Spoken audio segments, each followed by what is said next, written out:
Hi guys, James at RampantLionReviews again for you today. For this video we are going to return to my Japanese sake reviews, and for this one we've got a video that I think will be pretty cool for a few reasons. This is the very first sake review that I'm filming for you here in Sweden, and for this one we're going to go and have a look at a sake from Gekkeikan Shuzo, who are from Fushimi in Kyoto Prefecture in Japan. These guys are the oldest sake producer in Japan, and they're also the largest one by volume, so really curious to see how this one turns out. This particular sake, from what I gather, is rather special as well. This one is called the Taru sake, and it's aged in cedar barrels, which is why they've got this lovely kind of case to present it in. But I bought this one last Christmas when I was on my way home from Japan at Kansai Airport in the duty free. Having researched the brewery and stuff for this video, I found out that this one is actually exclusive to that shop, so you can't get it in any of the other duty free airports in Japan, from what I understand. So I've got something here that is very, very rare to get a hold of actually, so really kind of cool in that regard, I have to say. But this one comes in at 15.3% alcohol, it's got gold leaves in it, and as I mentioned, it's aged in cedar barrels. The guy in the shop told me that this one is a really interesting one, and he wasn't really able to explain why, because there was a little bit of a language barrier there, but he said to me I needed to try this one. It was a reasonable price, so I just bought it and thought, you know, why not? But definitely cool to find out that these guys are one of the oldest and probably the biggest sake producer in Japan actually, so I'm really curious to see how this one turns out, and I hope that you guys enjoy my take on this sake as well. As I say, I'm no expert when it comes to Japanese sake, I just really enjoy it, and I hope that you guys enjoy seeing something a little bit different on the channel as well. So yeah, let's see how we get on with this one then. As is usual with my videos, I'll tell you a little bit about the history of the brewery before we taste the sake. If you want to get straight to the tasting section, just fast forward. All the usual links are in the description below. That's the brewery website, the link to my future reviews that hopefully I can do from Gekkeikan Shuzo. Very first time I'm trying one of their sakes, of course. There's all the usual social media down there too. If you want to see more reviews, do please consider subscribing to the channel. The whole channel, of course, has a geography based tagging system, so you can go into the homepage and search for beer, whiskey, sake and things like that based on county, city, state, prefecture, whatever it is you're interested in. Do check out the playlists of things from different countries. There's lots of ones for the different beers. There's also a playlist for the sakes and one for the whiskies as well. I'll continue to add to those over the coming months and things, and as always, please do get in touch and let me know some of the other beers, breweries, whiskies and sakes and things like that that you guys would like to see me review. It's always great to hear from you guys that are watching the reviews, and the support that you show the channel is hugely appreciated. Incidentally, one of my projects for the channel over the next few months and years and things is to try and review one sake from every prefecture in Japan. We're about 15 or so reviews into this kind of mini series, so we'll just need to see. We've still got a lot of ground to cover, at least 30 plus prefectures to cover actually, but it's something that I really enjoy, and as I say, I hope that you guys enjoy something a little bit different on the channel as well. So yeah, on to my notes then to tell you a little bit about Gekkeikan Shuzo. So Gekkeikan Shuzo were founded back in 1637 by Jiamon Okura, and they're based in Fushimi in Kyoto Prefecture in Japan, in the Kansai region. And as a result, these guys are one of the oldest companies in the world, and also part of the Hinokians group. From what I gather, that's a group that's based in Paris, and basically it's just a kind of association of all the very old companies in the world. There's certain quite strict conditions that you have to meet to get into it, but you know, that's just a signature of how old these guys actually are. Most of the sake breweries in Japan you'll find opened up around the time of the Meiji Restoration, which I think was 1867 or 1872, but a lot of them opened up around that time, so to find one that's older than that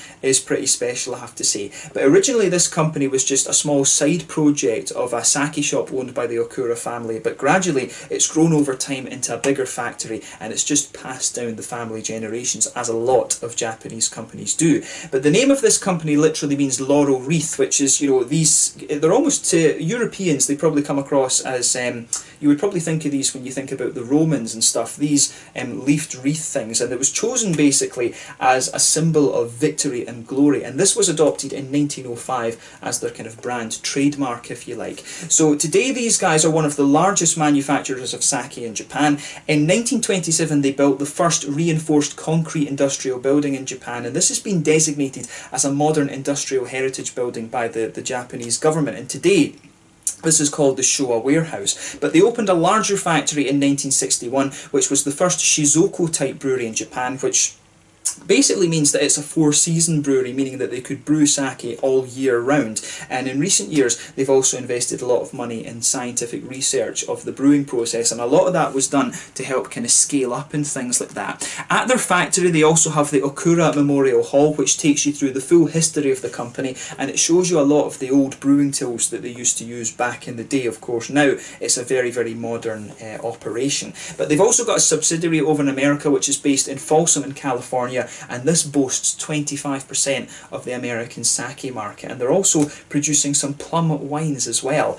But yeah, like I say, the oldest and one of the biggest by volume sake producers in Japan. That was all the information I was really able to find out about this company. From what I gather, it is still owned by the Okura family, and there's a good number of different sakes there. I mean, when I looked on the website, there was more than 10 different sake that seem to be in regular production from them. So there's lots of different things to choose from, and if you get the chance, you know, have a go at them. I think they're one of the more accessible sake brands, and I'm sure we can actually order some of the Gekkeikan stuff. I think it's the American ones, right enough, through Systembolaget here in Sweden. So yeah, kind of interesting that. That's kind of curious actually, whether it's easier to import stuff to Sweden from Japan or from America. I'd guess probably America, because Japan takes a very long time to change their laws and stuff like this and to negotiate trade deals. But then again, the European Union do have that new trade deal with Japan that I think is going to come into effect very, very soon. So exciting times. We might get more sake over here in Europe,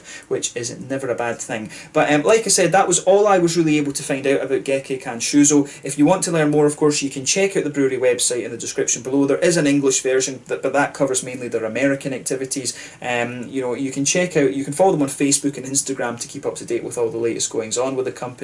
And of course, you can check out their the different sake pages and stuff like that to see all the different things that they do.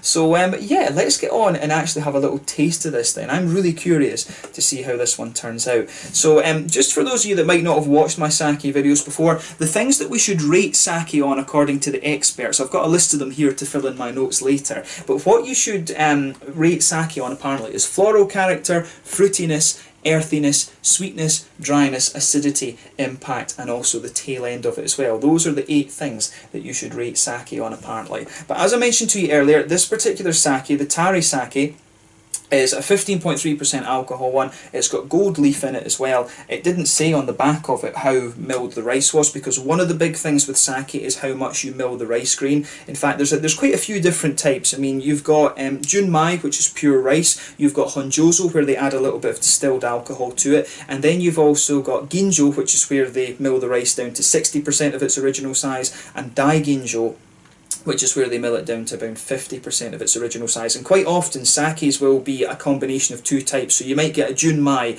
daiginjo, which means like pure rice, 50% milled grain rice, if you like. So yeah, usually they combine different things. You get other things like nigori, which is unfiltered. You get seishu, which I believe is like a that was just I think it's a clear sake. That I think it's the opposite of nigori. And then you've got things like this, the Taru Shuzo, which is like a kind of barrel aged one. So there's quite a few Taru sake, I should say. There's quite a few different ones here. So yeah, Taru sake this. So let's get it out and have a little look at it. But as you can see, the presentation of this is absolutely lovely. There you can see on the top of it, it's got that Gekkeikan Shuzo or Gekkeikan Sake. They've obviously anglicised this because it's been sold in the airport. There you can see the laurel wreath kind of thing. As I was saying, that is what Gekkeikan actually means. But yeah, you can see here's all the lovely kanji and stuff like that. I'm not going to attempt to read that. I can read hiragana and katakana. My spoken Japanese is getting better because my missus, of course, is Japanese, but it takes a very, very long time. It's nowhere near as quick to learn Japanese as it is like Swedish and German, as I've done in recent years, or Russian. I've been learning Russian as well. But yeah, this one, it's absolutely beautifully presented. I love the case of this. I'll definitely be keeping that as a little background for when I move apartments and stuff. But there you can see, nice little top bottle of this. So let's pull it out and we'll get on with the tasting then. Look at that. Absolutely beautiful, I have to say. So if I can get this back on, if it wants to go on, we can sit that up there. But yeah, just look at that bottle, of course. That's absolutely lovely. Quite often with the Japanese sakes, you'll get them in different colours. Sometimes they come in clear bottles, sometimes they come in blue bottles, and sometimes they're brown. There's not the same thing with sake where you have to care about the light and stuff like that. I don't think light affects sake all that much, to be quite honest with you. But yeah, lovely presented. I mean, the kanji and stuff that's on the front of this and the laurel wreath, you know, that's exactly the same as is the same with the nice case there. But as you can see, the laurel wreath again and the kanjis are also on the bottle cap of this one, but you can see the little gold flakes floating around in this one. This one is really nice, and if you're interested, here are the details in Japanese on the back. You know, some of you watching this video may well be Japanese speakers and able to decipher that, but yeah, it says on the top there, Kyoto since 1637. So like I said, the oldest of the sake breweries in Japan. So without further ado, let's get this guy out and we'll get on with the tasting then. I'm really curious to see how this one turns out. Oh, I guess we need to do this. Ah, yeah. Okay, right, it's got a little cork in it at the top, yeah. So that obviously comes off and we don't need that again. But yeah, we've got a little cork on the top here that we can try and open up. There we go. Yeah, a little plastic one, look at that. Pretty cool. So yeah, let's get this guy out into the glass and we'll see how we go on. Incidentally, I'm using a whiskey glass for this one. Usually you would want a little slightly thicker kind of glass. I mean, you could drink it out of the sake cups, but for the purposes of reviewing it, you do want, we'll try and get a little bit of gold leaf in it as well. You do want a little bit of, you do want like a little bit of a kind of, you know, you just want to be able to see it basically. If you have it in the cups, you can't really see it. I think that'll do for the moment. That should do us just now. Like I said, a 15.3% one. I don't know if you could term this as a seishu or exactly what, but yeah, it should be really cool nonetheless. So yeah, as you can see with this one, in terms of its colour, it's quite, this one is pretty clear. I mean, sometimes you can get them with little green and yellow tints and stuff like that. I'd say this one has a little bit of a very, very light kind of green tint to it, but mainly it is quite, it really is quite clear, this. Just a little very small hint of green. You can see the little gold flakes just floating around in this too, which is very, very nice. So nothing overly surprising about this one in terms of its appearance. You can see it is pretty much crystal clear. So let's have a little look at the aroma and see how we get on here. Oh, that smells pretty boozy, I have to say. But at the same time, it's really quite sweet. There is a nice little bit of fruitiness to this. It's quite, it's got a little bit of a sort of peary ester to it. Yeah, definitely quite peary. The rice comes across as really quite sweet in this one, I would say. This is definitely one of the sweeter kind of sakes I think that you're going to come across in terms of the aroma. It does actually come across quite similar to some of the dai ginjos. I've had some really, really sweet dai ginjos before. And of course, remember, those are the ones where the rice is milled down to 50%. But yeah, it smells really, really nice. There's a little bit of a grassy and floral character to it as well. But like I say, it's really the kind of smooth sweetness of the rice. We've got that little fruit fly again, which is annoying. But yeah, it's got a lovely sweetness to it. This one comes across as really smooth, very, very sweet. As I say, some peary esters in there, maybe a little apricot-y note or something like that. A little bit of floral quality, a little bit of grassiness too, and maybe just a teeny little bit of earthiness in the aroma. So yeah, it's nice. It doesn't smell like sharp or acidic or anything. It's really quite a sweet and smooth smelling sake, this one. The earthiness, I think, comes out a little bit more the further that the more that you smell of it. But yeah, quite smooth, quite sweet in terms of its aroma, a little bit earthy as well, but also some kind of peary notes and a little bit kind of grassy and floral too. But yeah, a lovely aroma to this one. As I always say, when you are trying whiskies and sakes and craft beers and stuff like this, take a bit of time just to take in the aroma. That's always half the experience when it comes to craft beer. It really does enhance the sort of flavour experience you'll get out of it as well. So yeah, let's have a taste of this one then. This one is the Taru Shuzo. Sorry, not the Taru Shuzo, the Taru Sake or Taru Shu. if we want to do it in Japanese, coming in at 15.3%, a cedar barrel aged sake coming in from Gekkeikan Shuzo in Fushimi, Kyoto, Japan, exclusive to the duty free at Kansai Airport apparently. Let's have a taste of this one then. Slanja, Skål, Kampai.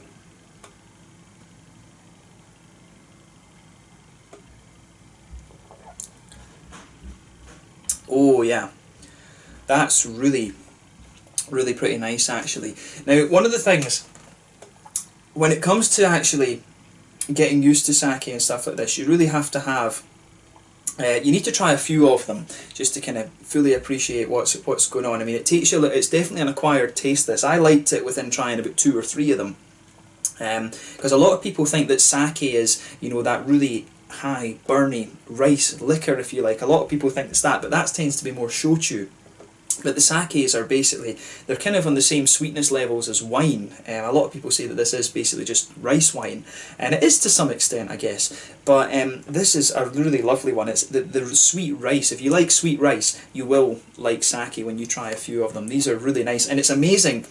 You know, compared to the craft beers where you've got all of these different styles and things like that, the flavour scope of sake by comparison is a lot more, it's a lot kind of smaller if you like, but you can still get a hell of a lot of diversity just within that kind of quite small flavour scope if you like. So it's always interesting to think about these. There's lots of different types of sake. The rice, the different rices from different regions of Japan affect it, the soil that it's grown in, you know, the water from different regions of Japan as well. There's a lot of different things, and even the yeast strains that they're using too. It's a sake is produced by a triple fermentation stage, so the brewing process is actually quite similar to beer brewing in a lot of ways compared to, you know, distillation that you would use for shucho and stuff like this, or shochu rather. But yeah, this one is really nice. This one comes across, my first impression of it is that it's quite sweet and quite smooth actually. So if you get the chance to buy this at Kansai Airport, I recommend that you do.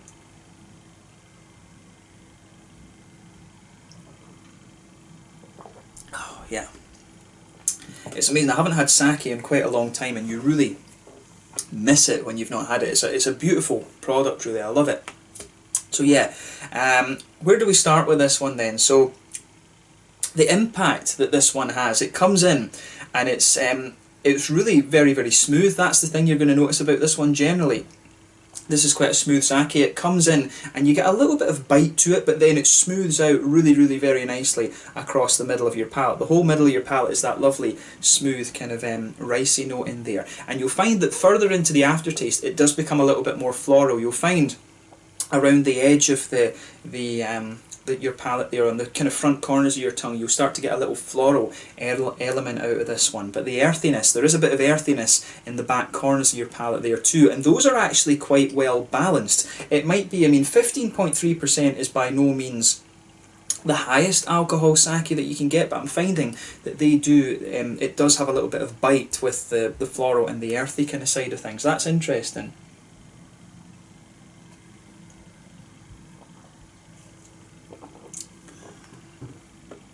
But yeah, that kind of lingers there. So yeah, we've covered the floral and the earthy side of things. The earthiness, I think, you can taste a little bit of earthiness in the rice in the middle of your palate too, but generally, as you come, the earthiness is more towards the back of the palate, but the more sweeter aspects of the rice come out a little bit further forward. You can feel the booziness of this sake in the middle of your palate too, which is quite interesting. On the fruity side of things, this is a little bit interesting as well. It's definitely a little bit kind of peary. I would say that it's more sort of peary than anything else, to be honest with you. Maybe a little bit like gooseberry like as well actually.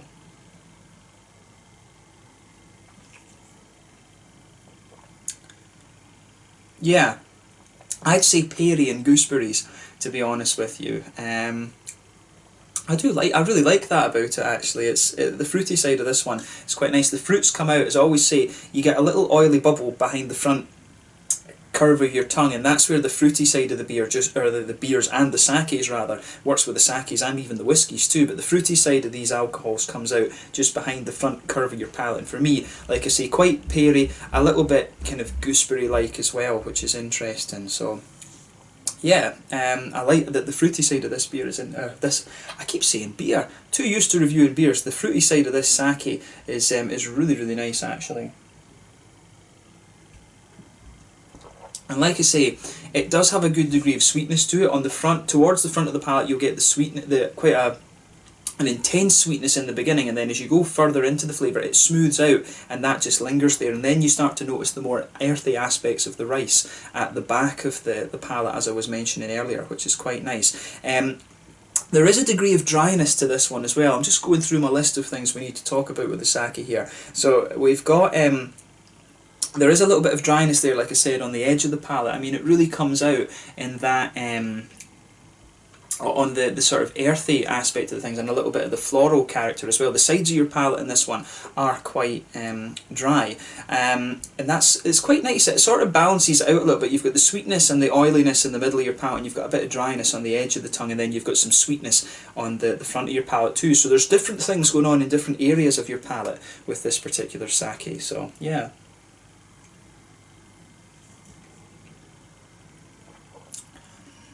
Yes, that really is very, very nice. I've repeated that a few times though. So acidity will be the other one. You do get a little bit of acidity at the front of your palate as well. It's not sharp or anything, but you can feel a little bit of that acidity just behind the very front tip of your tongue. There is a little bit of that kind of comes out on there. The tail end of this one, like I say, you get a little bit of alcohol warmth down here in your chest. You can feel that, and I mean at 15.3%, that's a little bit surprising, but then the gold leaf might be helping that bring out. I remember gold leaf, it's supposed to give you like micro cuts or whatever in your throat, if you like, and it gives you, and it, you know, it helps your bloodstream absorb the alcohol a little bit more. So maybe that's what's giving it a little bit more of that kind of impact actually. But it's you know, there is the tail end of this one, it lingers there. You've got a bit of the dryness. I think it becomes a bit drier and more floral and earthy into the aftertaste, but the smoothness of the rice and the sweeter aspects of the rice are lingering there as well, and some of the fruitiness too. But I'd say it's mainly the kind of sweeter aspects of the rice and the floral qualities that are jumping out of this one the further you go into the aftertaste as well. So the tail end is quite complex and quite interesting, I have to say. So yeah, flavour wise, this is really quite nice. This is one of the smoother and more earthy and floral sakes, I think, that I've come across actually. But it works really quite well, to be honest with you. It is well balanced. It's like I say, there's a bit of fruitiness and a bit of sweetness there, but to me it's the sort of floral and earthy bite that come out of this one that's really quite interesting, to be honest with you. I've had a lot of sakes that are a lot sweeter than this. The Nigoris, I think, are probably the sweetest ones because of the sediment and things that they have, and I guess probably the Daiginjos as well are very, very sweet. I've reviewed one that was like 22%, and that was a beautiful sweet sake actually. So yeah, I mean, in terms of comparing this to the other ones I've had, it really is. It's very nice and very smooth. One of the smoother ones I think that I've had, but it's definitely a little bit more earthy and kind of floral, almost a little bit spicy actually, which is kind of interesting. So yeah, it's nice this. It's always cool to try different ones, and like I say, the amazing thing with Japanese sake is that for something you would expect has quite a narrow sort of flavour profile, if you like, across the different sake styles and stuff, you can get an amazing diversity out of these, and again this one is one that's kind of showing that. The thing too that's interesting, I haven't really mentioned the sort of barrel aging aspect of this, and I do wonder if that is responsible for part of the spiciness. I mean, the spiciness that you get on the sides of your palate, it's almost a little bit kind of sort of piney and resinous. Like I say, it's cedar barrels that they've aged this in, and I do think that probably is what is responsible for a little bit of that kind of spicy thing. And I mean, when you think about it, the flavour you're getting along the side of your palate here is quite, it has a little bit of a woody aspect to it as well, and the more that you kind of progress into the aftertaste with this sake, the more you get those kind of woody undertones to it. You can definitely feel a little bit of a woodiness coming out of this actually. I've had some beers from Hitachino Nest, part of the Kyushu brewery up in Ibaraki Prefecture, and they age those in cedar barrels and things like that too. So I wonder if Kyushu brewery are also doing some cedar barrel aged sakes too. Maybe I need to try and get a hold of one of those and review it for you. But yeah, as I say, this sake mainly for me, quite spicy, good bit of woody character when you let it progress a little bit, and also some nice floral and earthy notes as well. So yeah, in terms of the mouthfeel of this one then,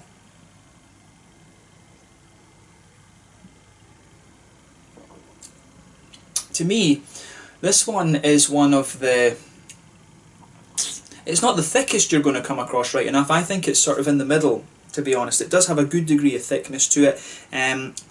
It's nice and oily as well, actually, and it's interesting because normally, for example, when you barrel age a beer, it thins out a little bit, but it seems to be that this one, that the sake has managed to maintain their thickness, of course. But then again, you're brewing with malt sugars and stuff like that rather than rice sugars. So maybe it's just the makeup of the different rice sugars and things like that. It's always interesting to think about the chemistry of these things too. I should have done more brewing chemistry when I was doing my chemistry master, but you know, this, as I say, the main thing to take away from this is a really nice sake, nice and kind of thick. It's thick and spicy, which is quite an unusual combination, if you like. So yeah, you know, have a go at this one for yourself and just see what you think. I think this has been a really interesting one to review, the first barrel aged Japanese sake that I've reviewed for you here on the channel. And like I said, my first sake review that I've done for you in Sweden too. So yeah, I think this is a good place to kind of round it off. So yeah, the Taru sake,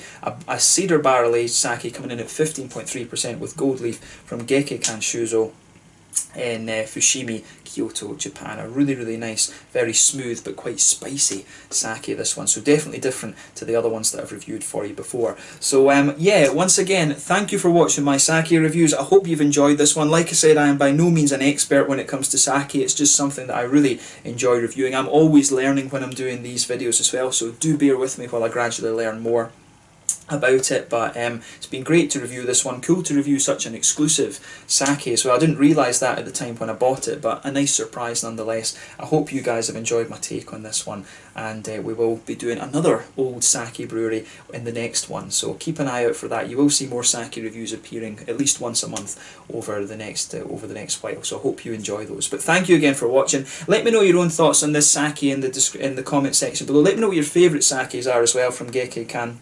Shuzo. Do give me some other sake brewery recommendations that I should check out as well. I need to review more from Kyoto Prefecture because I know there's some really good breweries up there. But thank you again for watching, and I will catch you guys very soon. This one was the Taru Shuzo, a 15.3% cedar barrel aged sake coming in from Gekkeikan Shuzo in Fushimi in Japan. Until the next time, slanja, skull, kampai, and I'll catch you guys very soon. Make sure you check this one out if you get the chance. Cheers.